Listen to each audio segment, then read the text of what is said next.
Hi, this is Mark Waid, writer of Superman Birthright, and you're listening to Krypton Report. Up in the sky, look!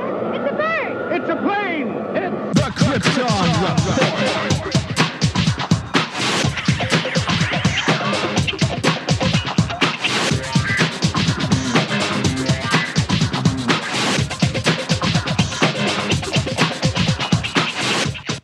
I am your host, Tyler, and welcome to Krypton Report, a podcast dedicated to all things Superman, Supergirl. We're going to look at the Supergirl TV series, as well as the Krypton TV series, anything that has to do with the characters in their world. Comics, movies, TV shows.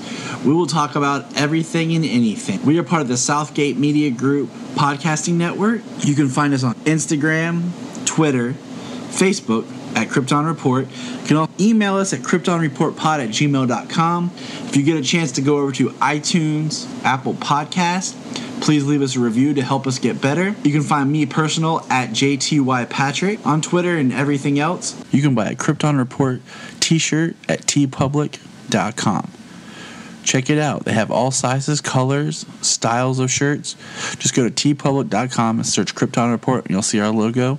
And every time you buy a shirt, it helps support other podcasts from southgatemedia.com. Thank you. Enjoy the show. So I wanted to get some quick quotes, and so I decided to ask some of my friends. So I asked Zach Moore from the Always Hold On to Smallville podcast what his thoughts on Metropolis were. Yeah, so Metropolis... I think when we were all watching Smallville back in the day, we were hoping, oh, wow, this will be fun.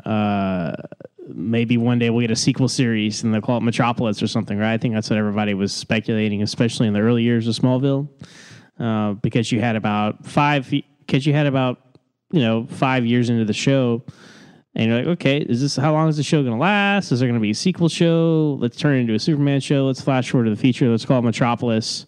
Obviously, that never happened. The last 2-3 years of Smallville were basically like a reboot of Lois and Clark. So basically their own kind of Metropolis show. So there's that factor. So when you hear there's going to be a show called Metropolis, but it's not going to be connected to Smallville, you're like, what? And I mean, obviously, Smallville ended a few years ago, so that's not. It's not quite the same as when they did Arrow and they did a whole new universe. I think it's a similar feeling, though, because it's like, oh, you're doing an Arrow spinoff. Well, obviously, you're going to spin off Smallville and use Justin Hartley and this whole universe you created. No, we're going to start over. It has nothing to do with the show you've been watching for 10 years. Oh, okay. I mean, if you look back at Smallville, they had a Flash, they had a Supergirl, they had an Arrow, they had an Aquaman, right? They could have done spinoffs of all those characters. They never did. But now you look at the CW today. Cyborg, yeah, that's true. Zatanna, Hawkman, yeah. You could have had spinoffs of a lot of these characters and never did, and then you see that there are shows about them now. So then you see, just in concept, like as a Smallville fan, it's kind of disappointing. There's a Metropolis show that's coming and has nothing to do with Smallville. And then as a whole, or Superman, yeah, exactly. So that's the other thing. The whole concept of the show is, hey, is Metropolis before Superman? It's like, well, why? Why would you do that? Like, maybe like a flashback episode of a Superman show can show you Lex and Lois and all these guys before Superman showed up, but not a whole series. That's just to me that doesn't. I don't know. Like, I'm a Superman fan. I'm going to watch it. I give all these shows a good 10 episodes or first half of first season to decide what I think. So I'm not going to judge it before it comes out.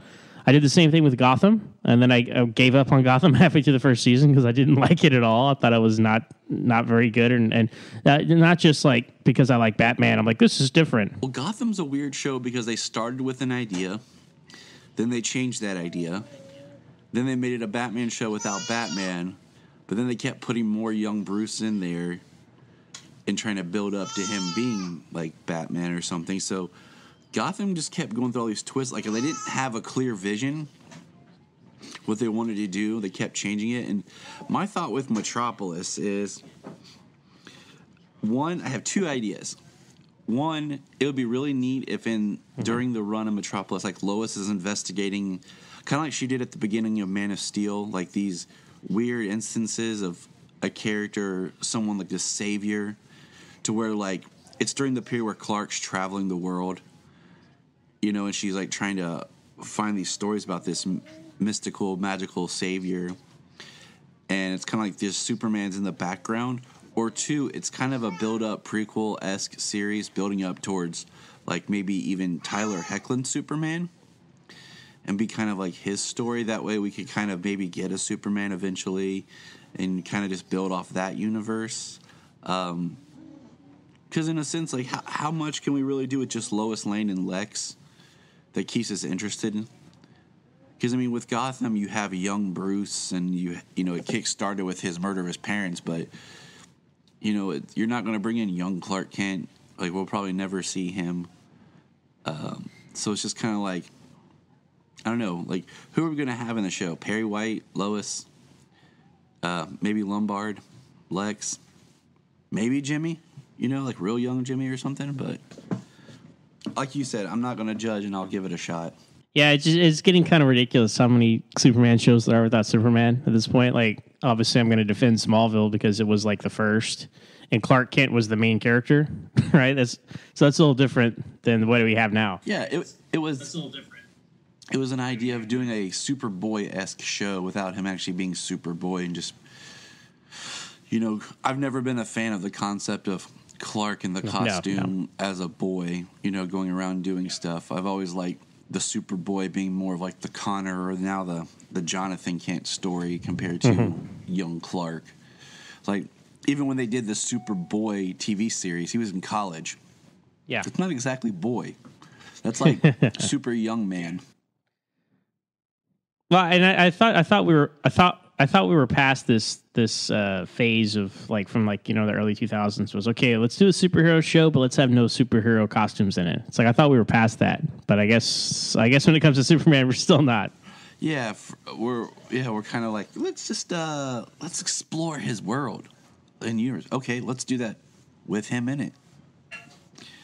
You know, but it's going to be on the DC streaming service. I wonder if it'll be like a 10 episode.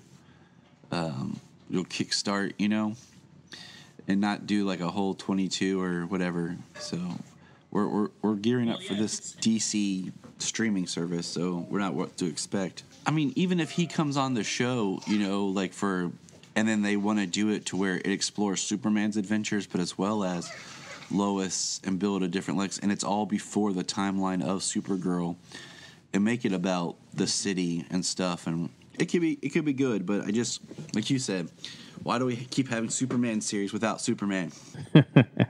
Yeah. So the series finale can be Superman showing up and saving a space plane and all that good stuff, and then, you know, so many options. But yeah, it's mixed emotions when you hear about a show like that and from where I'm sitting. All right. Well, thanks, Zach, for the quote. So, welcome to Krypton Report. I am your host, Tyler, and with me is, well, a voice you're probably getting used to hearing by now. And this man needs no introduction. He is the other Kryptonian. Trying to think, is there another good Kryptonian? There is? Yeah. It's James Cole. Welcome, James. I'm just thinking, like, hey, thanks.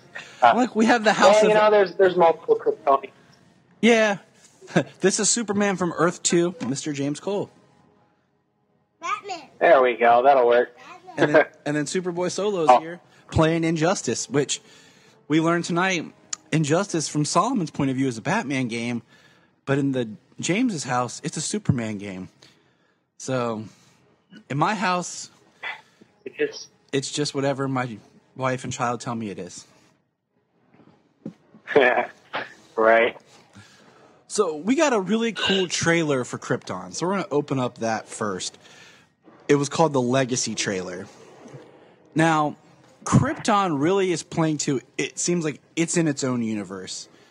You know, basically in this trailer, we hear a voice and we see, I think pronouncing his name is going to be Sig-El, who is Kal-El's grandfather. So it's Jor-El's father. And they say your grandson will be the greatest hero, and it's the red cape, but it has the yellow S on the back. So, I mean, that's not a Man of Steel thing. That's not a Supergirl, Superman thing. So it really looks like it's going to be its own pocket universe. What are your thoughts? Well, I've seen in the comics before, and trying to think of what else. But I know I've seen the yellow insignia on the cape before. Initially Krypton was supposed to be part of the cinematic universe, like a prequel to Man of Steel. A lot of the stuff looks similar. In the trailer you get a view of the city, or at least a city from afar. And it kind of looks, the terrain looks somewhat similar to Man of Steel, but the city definitely looks in like the bottle city of Kandor with the multiple tall buildings and things like that. Yeah, I mean, I'm interested in where they're going to go with it like that. But I'll tell you what, when they had that cape, it kind of gave me chills because that was probably, that's how Chris Reeves' cape looked, and it was just awesome to see. Yeah, it was really cool. And I guess that guy who was telling him about his grandson, Adam Strange. Kind of interesting, though. He looks to be in like a jacket and a hoodie. I don't think that's quite the same style of clothing they wear on Krypton. No, so, Adam Strange is. It'd be interesting. Is he hiding out, or? All I know about Adam Strange is he deals with time travel in space. So, and it's neat that it's Adam Strange and not like a Booster Gold, because that would be kind of funny. Yeah. Adam Strange is a character I thought that we would see on Supergirl that we haven't seen yet. Yeah, I don't really know much about Adam Strange myself either. I actually just heard some information about him on another podcast called The Dynamic Duel, Marvel versus DC, which is pretty interesting. They actually pitted Adam Strange versus Star-Lord. That'd be a good match. It was. Spoiler, Adam Strange won. Yeah. So, all right. There you go. Let's give it up for DC. Go DC.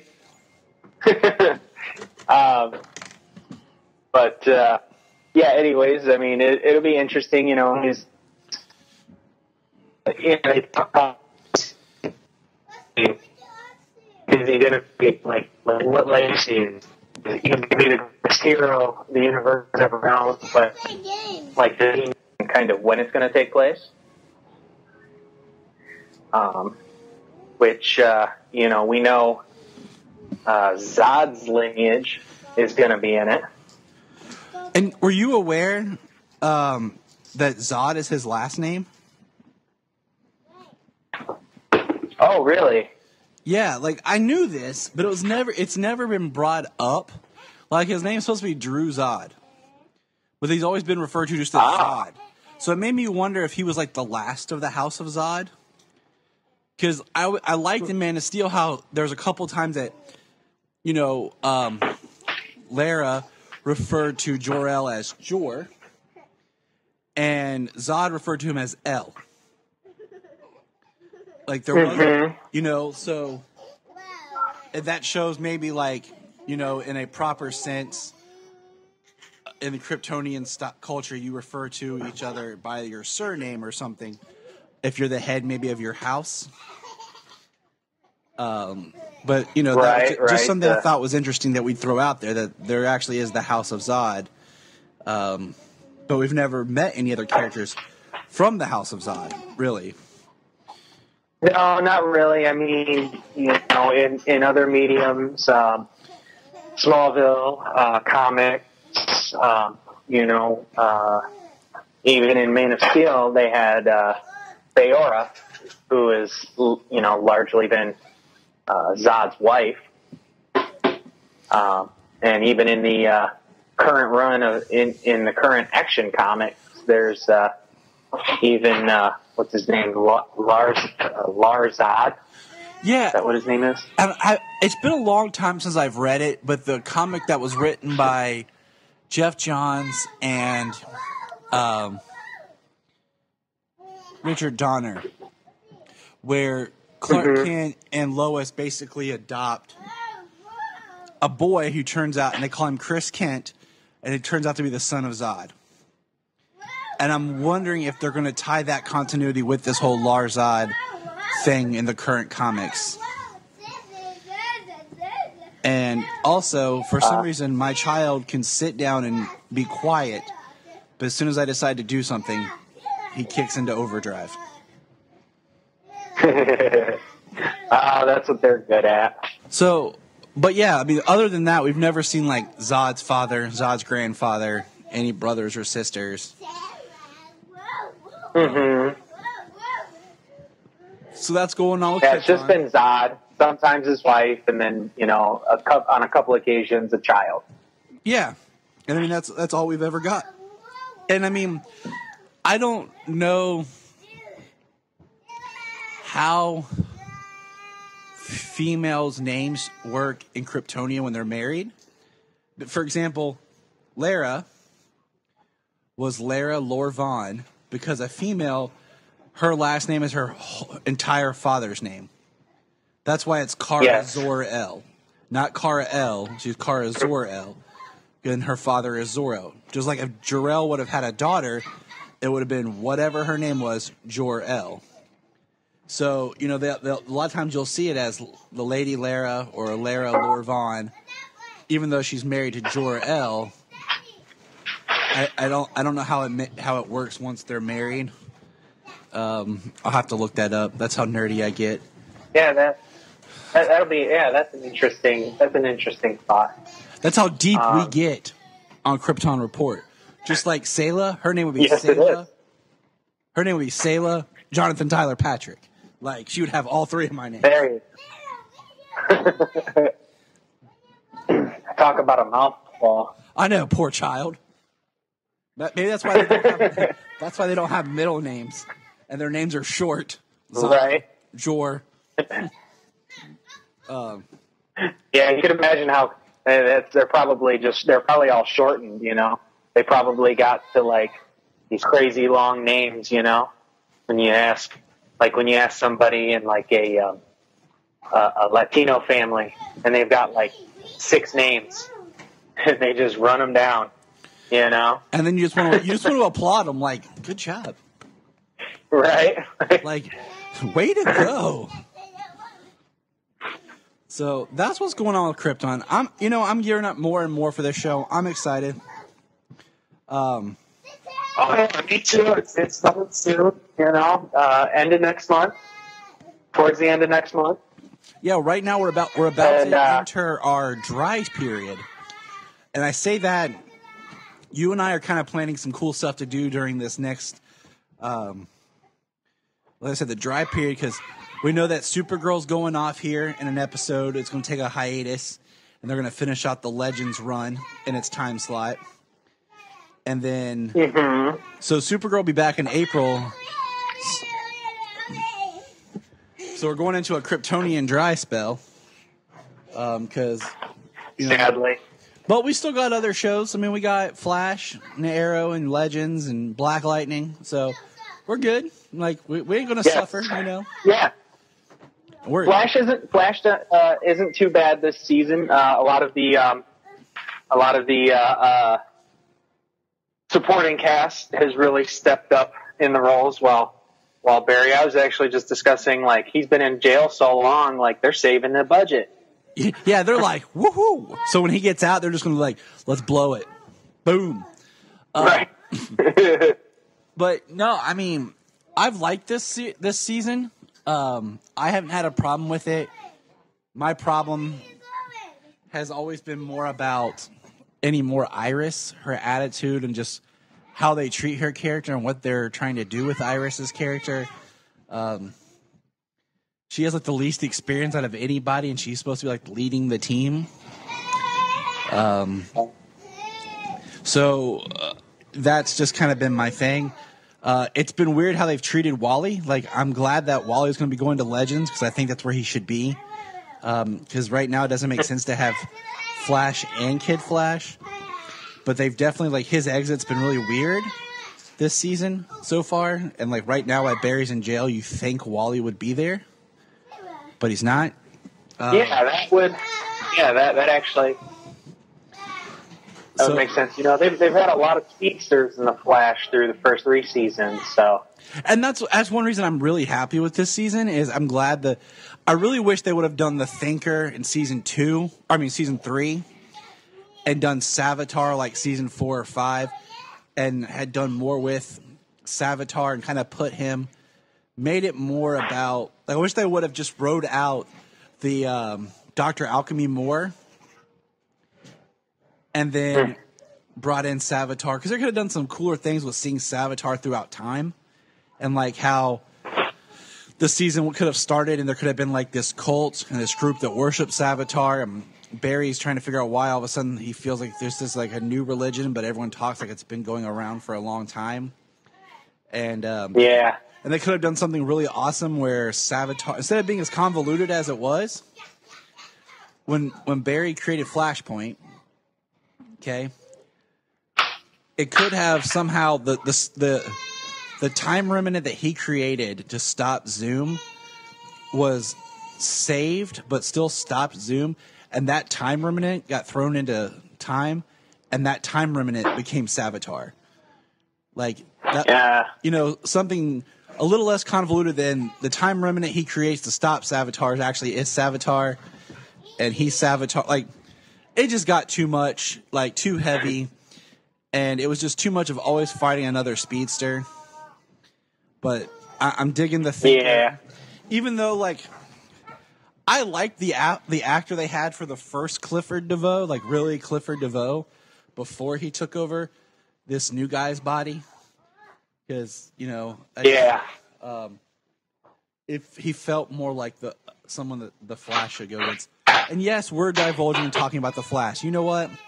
This is my podcast. If I want to talk some Flash on it, I'm going to talk some Flash on it. So right. But I mean, we're gonna do. We're already planning. You and I are talking. We're gonna do a whole episode on Black Lightning. I want to wait till the season's over and just kind of do like a season discussion because I feel like each episode's really good, and I think it should drop on Netflix like a week after it ends. I think like a week and a day or something like that. So then we can kind of go back and pick it apart a little bit and really like talk about it as a full season since we're not doing episode by episode. But if you're not watching it, you should be, because it definitely is a lot more of a refreshing show. It's not as cookie cutter as some of the other ones have become of each other. Oh yeah, definitely a new take on superhero shows on CW. A very strong social commentary, very well acted. It's got mature content, and it's a very, very good show. I'm really enjoying it. The 3 episodes that we've had. So you're hearing that from us, so that it must be true then. 2 white guys in Ohio who like Black Lightning. That's how good the show is. Honestly, we could talk about it, but I'm just kind of holding out back because I really want to talk about it straightforward in an episode. But yeah, I finally got my wife to watch it with me, and she was digging it because she watches Supergirl and Flash with us. She's kind of fallen off on Arrow and Legends, and she's gonna watch Legends when it returns because she likes Constantine. But I think she's digging Black Lightning now. Well, but without any more ado, a lot to keep up on. Oh, it is. It's crazy. We're gonna now jump into Supergirl, season 3, episode 12. For Good. Now, one thing about this episode that I picked up on my second watch that I didn't notice, I want to just throw this out there. Lena calls Mr. Olsen Jimmy. And if you remember in the pilot, he says it's James. Only my mother and the big guy call me Jimmy. Well, I mean, when it comes to a relationship, the dynamic that Lena and Jimmy been developing. I mean, it's a little easier. Somebody your significant other will call you something only they can call you. Exactly, and it's a Speaking small which, thing. Occasionally my wife will call me Jimmy, and everybody calls me James. See, I go by my middle name Tyler because my mom liked it better, but my first name's Jonathan, and nobody calls me Jonathan except when you're at the doctor's office or at like some professional thing they call you out. But my wife is the only one who calls me Johnny, and that's like her little term of endearment for me. So it's a small thing that someone might have missed. But I think we also get another line of dialogue that I found really interesting is they mentioned Zod in the future, but then Wynn says, didn't Superman kill Zod? So this Earth Superman killed Zod as well. I think I think they were giving the fans of Man of Steel a bone there. Plus, he's killed Zod in the comic books. He killed Zod in usually Superman different too. Versions of him. In the theatrically released version, not any deleted scenes, alternate cuts, he throws Zod down a pit in the fortress. Okay? Yep. And then, of course, they just drops him down into an icy grave. So, and that's before he decides to reverse time and all that jazz, okay? So let's just say he did kill Zod. I truly believe he killed Zod in many iterations. I have never had any problem with that fact in Man of Steel. Man of Steel being basically my favorite Superman movie. You know what? That's okay. I can't pick, honestly. Honestly, I can't. There's I'd have to cut them all up together to make my favorite. I can tell you my least favorite. But even then, I can't even say that because it holds a special place in my heart just because of timing and my life at the time. So yeah, I won't even say what my least favorite is. Yeah, but moving forward. So the episode opened, we saw Supergirl having a nightmare where she saw rain and fire, and I get very apocalyptic feeling, with rain. I almost felt they should bust out the Book of Ra and it should have some sort of Book of Revelation that talked about the rain coming down and what was supposed to be the end of Ra or something, and it's this whole prophecy, and that's kind of what rain is. I feel like there should be some more mythological, because they touched on the religious aspect and everything with rain and the priestesses. And that guy, I can't remember his name, who was, started the cult about Supergirl, but then he switched sides.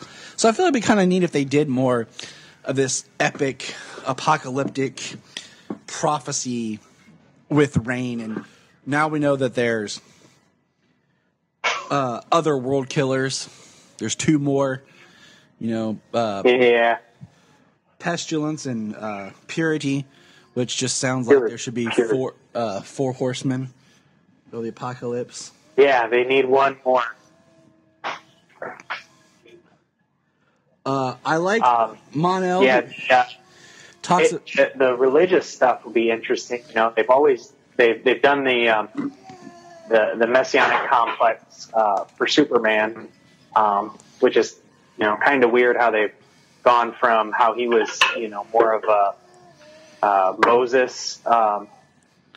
Baby in the Reeds character when he was created by his Jewish creators, and now he's more of a he's Christian Jesus. Yeah. They're like, they come back, whoa, guys, slow it down, okay? He was supposed to represent Jesus, not Jesus. Yep. So it would be interesting for them to, at least, touch on that a little bit, give, for Supergirl as well, at least some of the other religious aspects of the Kryptonian religion in the show. Yeah, I mean, the Rao stuff is always interesting. It was barely touched on in Smallville. That was the first time that I can think of that it was brought into live action. Now, we do get a line from Mon-El who talks about that when they're discussing that Rain must not be like full Kryptonian, talk about experiments, and Mon-El says they've fought many hybrids before, with the Legion. We find out that Alex was a doctor before being part of the quote-unquote FBI. Yeah. Yes. That's what her digital badge says once in a while. Yeah, FBI. Right. Just next thing she needs is the rock star alias, and then she's on the different show. But Morgan Edge, and we've had a lot of friction between Edge and Lena, and they're trying to kill each other still. Edge's car blows up. And of course, his first reaction is it's Lena. And it's kind of sad that her last words to him were, go to hell. And then his car blows up, so that doesn't look good for her.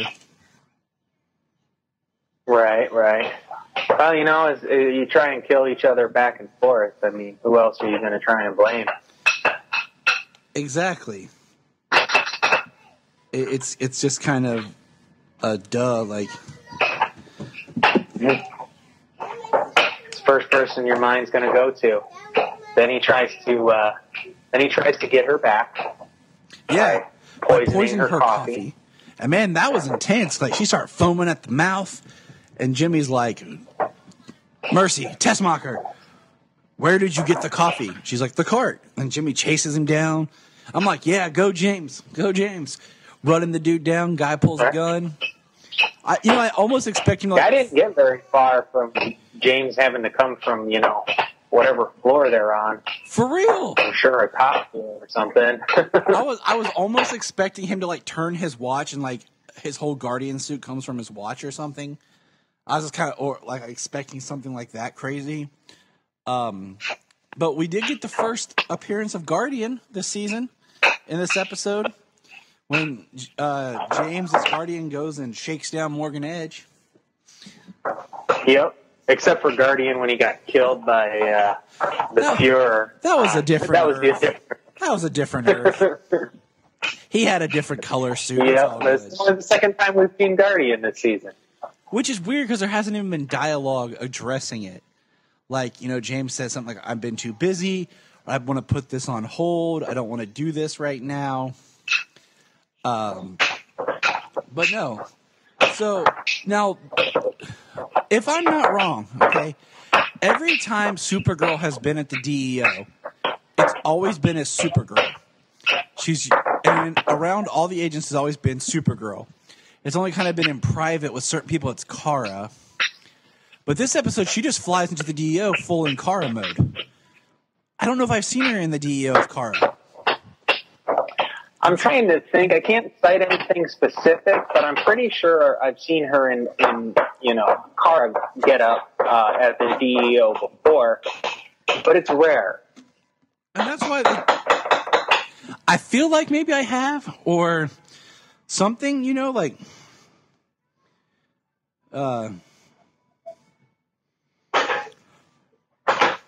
That's something we'd have to find in a rewatch of the series so far. Yep. For season 2 and 3. We'll have to put that on our Invisible Now rewatch tally board list. And we'll just have to binge seasons 1, 2, and see what we can find out. But I just, she flew Lena there, and of course, one thing I love about this show is I love getting to see all the different powers. And, Alex, with her doctor background, says with Lena being poisoned, they're not sure what kind of poison. They need to bring her heart rate down and put her on hypothermia. So what happens? Freeze breath. Just makes her cold. And now drops her temperature really fast. She spiked from 100 plus degrees straight down to like 80 something. Which is awesome. I wish I had that available to me. Right. One thing we forgot. Hey, it's like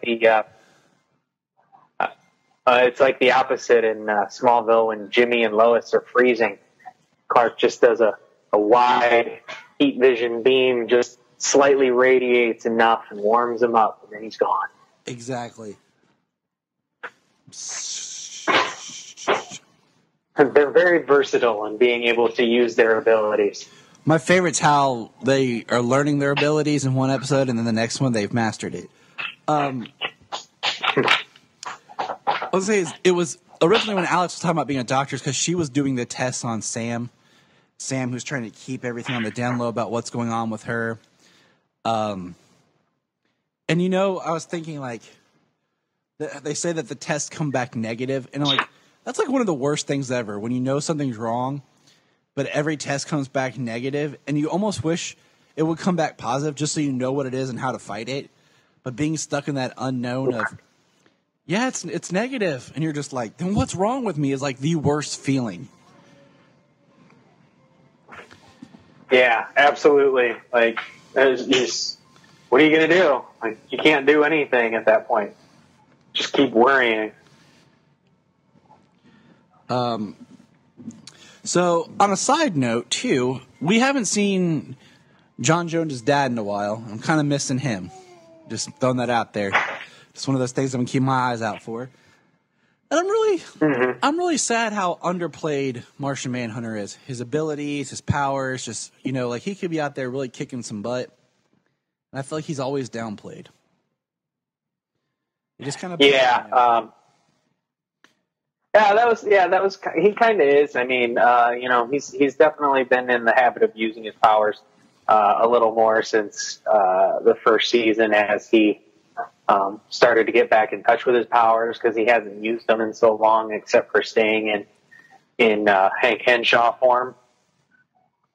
But him being such a powerful character, Superman level, and some would debate even more powerful. With his extra various abilities. But, he's majorly downplayed.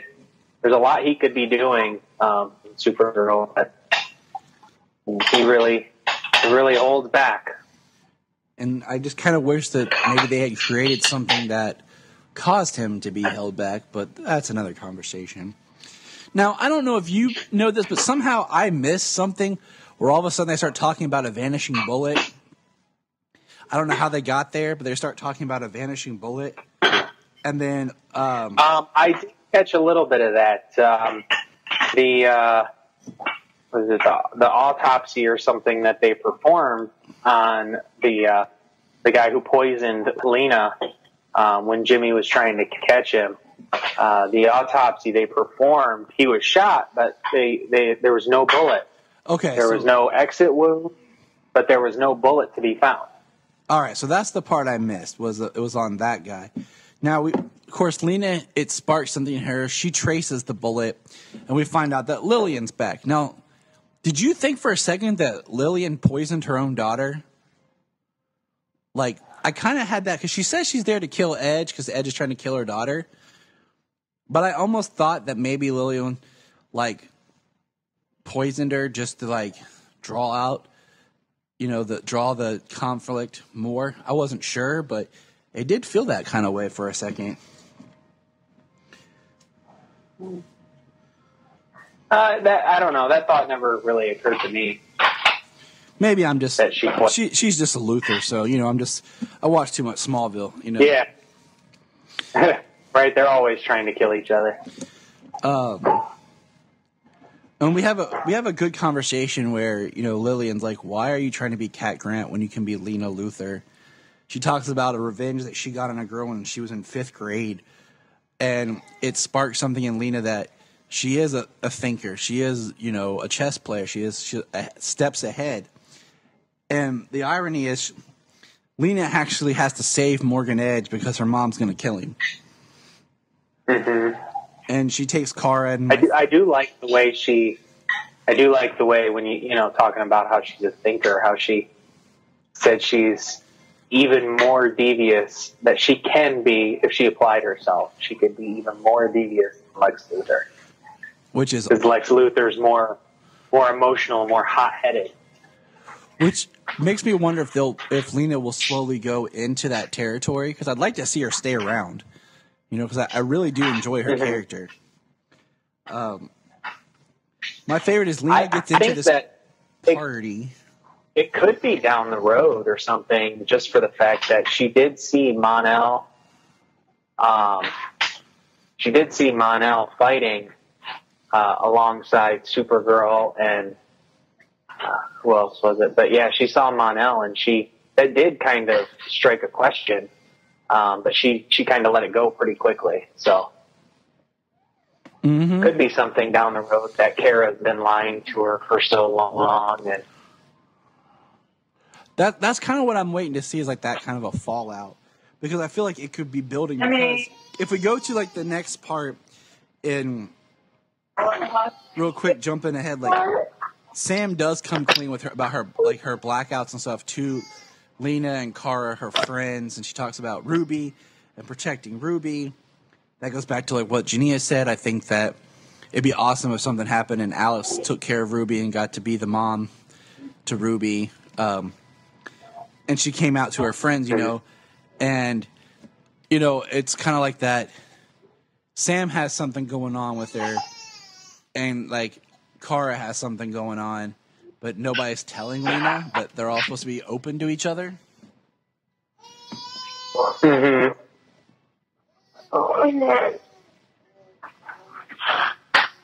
Yeah, lies in these shows, lies definitely have a way of making the characters, especially villainous characters, making them feel very, what's the word I'm looking for? Just betrayed. Jaded. Yeah. So the coolest part of this episode happens when we see the drone that was attacking Mortgage Egg changes into the Lexo suit, and Lillian puts on the Lex suit and fights Supergirl. Full-on kryptonite-powered Lex suit. How did that make you feel? Well, one, I thought it was really cool to actually finally see the Lexo suit in live action, and Yes. I must admit that they did a very good job. How, I guess, Iron Man-like it attached to her and expanded around her body. They did a very good job, especially for it being on television. The only thing I have to say is I'm kind of sad. The first time you see a Lexo suit in any live-action version, it's not Lex Luthor. It's not versus, Superman. It's Lillian Luthor versus Supergirl. It's kind of like, reminds me of Friday the 13th. The first time you meet the killer, it's his mom. And then he comes back as the killer. Right. Kind of wait for Lex to pop out. All in all, it was actually pretty cool. It was cool. I freaked because I didn't see it coming. And like you said, we're going to take a little side detour real quick here. One character I think would be awesome to see appear, I think it'd be better on the TV series than in the films, is John Henry Irons. But I think the hard part about him would, how do you bring in Steel and not make him feel like Iron Man? I've thought about this, and I think the best way we could do it is maybe make him the Steel suit is a Kryptonian battle armor that's like maybe more of a liquid metal. That could be really neat. Yeah, he would make him look a lot more like Citizen Steel from Legends, as opposed to Iron Man or Shaquille O'Neal. Oh my God! Everyone talks about how bad Batman and Robin is, but my God, have they seen Catwoman or Steel? Because Steel is the worst DC movie ever made. I have not seen Steel since I don't know, what year did it come out? 97. That was the year that Steel, Spawn, Batman and Robin all came out. Was it 97? Wow. Yeah. Yeah. So I only saw it once when I was 12 years old. Yep. I saw it once when I was 12 years old because my aunt took me to see it. I wanted to see Spawn, but she took us to see Steel, which I get it. And I saw it one other time later. After that, I think we rented it. And I haven't seen it since. So, because I know that it's bad. But yeah, I think, John Henry Irons is a great character. I really would like the idea that he's like into weapons design and military. And then, he leaves the service and is having a hard time finding a job, takes that construction worker job, gets saved by Superman, and then Superman gets hurt. Or if we want to do Supergirl or whatever, and then because of the inspiration becomes Steel, literally the Man of Steel. I think it's a great arc, great story, great reasoning. They could definitely do something like that, and I think it would probably work better on television. But you just don't want him to make him look like an Iron Man character.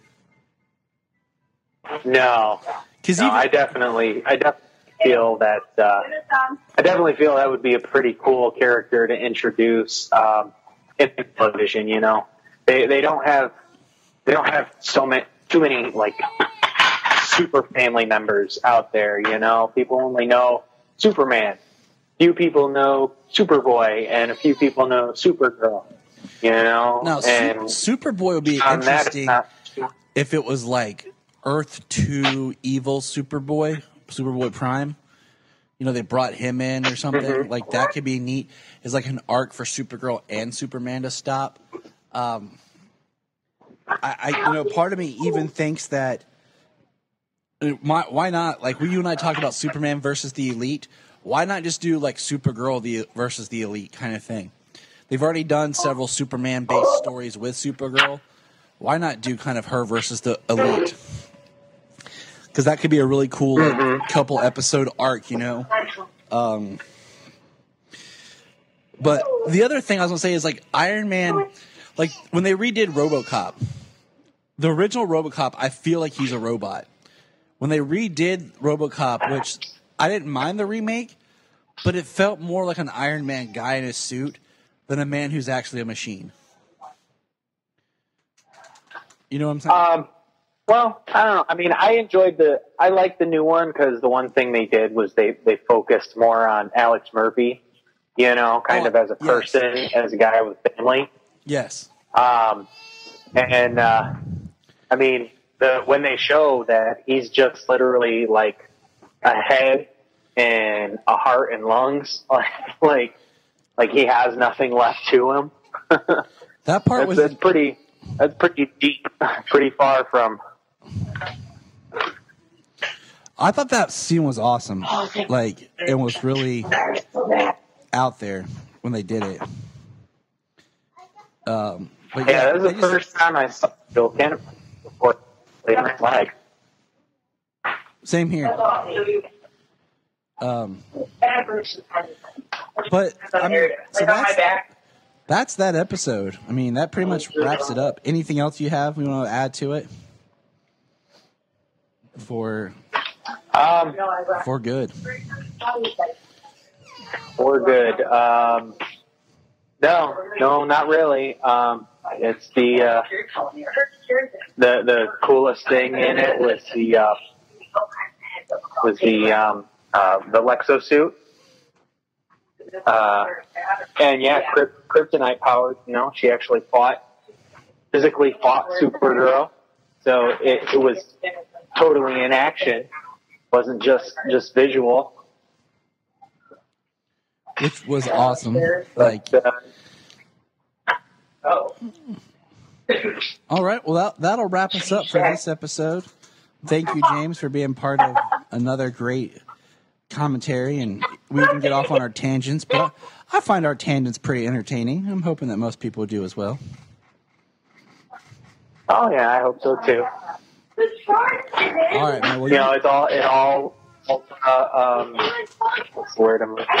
It all ties together. it all works out in the end. It all brings it home. It's not like we're off talking about, something that makes no sense. Why would even bring it up on the show? Pff. Flash. Yeah, right. Why would we talk about Flash or Black Lightning on a comic book podcast show? Exactly. Like, why would we do these things? All right, man. Well, thank you for being a part of the show. And, any plugs you want to say real quick about where people can find you, or if they want to talk to you, or anything like that? And if they want to reach me on Facebook. James Cole, Cole, the third. And no, that's about it for now. All right. Well, thank you. There's a thin line between heroism and madness. Here the line fades to nothing at all. This is a world of capes and lunatics. And nothing is off limits.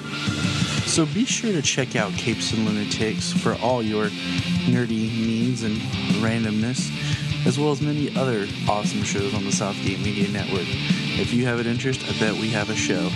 And you can find me on Capes and Lunatics. So until then, keep listening.